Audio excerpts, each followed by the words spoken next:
എടാ നിന്റെ അർജന്റായിട്ട് 100 തംസ് ഉണ്ടാവും എടുക്കാൻ. നിങ്ങൾക്ക് 100 രൂപ? എടാ അത് ടിക്കറ്റ് എടുക്കാനാണ്, ഓഫീസിൽ ഷെയർ കൊടുക്കാനാണ് 100 തംസ്. എൻ്റെ ഈ മാസം ഭയങ്കര ടൈറ്റാണ്. ഈ മാസത്തായിട്ടാണ് എടുക്കേണ്ടത് നോക്കണം. സംഭവം ശരിയാണ്, പക്ഷെ ഇത്ര നാൾ ഞാൻ എടുത്തിട്ട് ഞാൻ എടുക്കാത്ത മാസം ഇനി അവർക്കാണ് 20 മില്യൺ അടിച്ചാലോ, ഞാൻ ചങ്ക് പൊട്ടിച്ചാവൂടാ. നീ എത്ര വർഷമായി ബിഗ് ടിക്കറ്റ് എടുക്കാൻ തുടങ്ങിയിട്ട്? ഞാനിപ്പോ ഒരു 2 വർഷത്തോളായിടാ. 2 വർഷമായില്ലേ?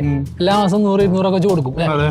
എടാ ഇത്രയും നാൾ നീ കൊടുത്ത പൈസ അല്ല മ്യൂച്വൽ ഫണ്ടിലേക്കോ അല്ല ഗോൾഡിലേക്ക് ഇൻവെസ്റ്റ് ചെയ്യാനൊക്കെ മാറ്റി വെച്ചിട്ടുണ്ടായിരുന്നേ, എത്ര രൂപ അസറ്റ് നിന്റെ കയ്യിൽ ഇപ്പൊ ഉണ്ടായിരുന്നേ?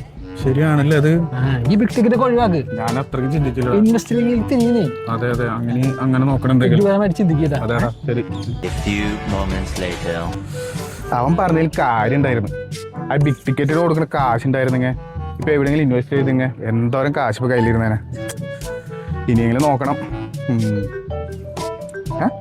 ഇവനെന്തിനാ നേരത്തെ വിളിക്കണേ? അളിയാ പറയടാ. ഹലോ, നീ എവിടെ? ഞാൻ റൂമിലുണ്ട്. നീ പിന്നെ ഓഫീസിലെ മറ്റേ ബിഗ് ടിക്കറ്റിന്റെ കാര്യം പറഞ്ഞില്ലേ? അതെ.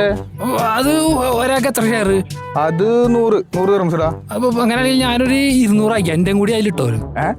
അപ്പൊ നീയല്ല പറഞ്ഞ മ്യൂച്വൽ ഫണ്ട് ഇൻവെസ്റ്റ്മെന്റ്? അല്ല ഇനിയിപ്പോ 20 മില്യൺ അവർക്കങ്ങ് അടിച്ചാലാ.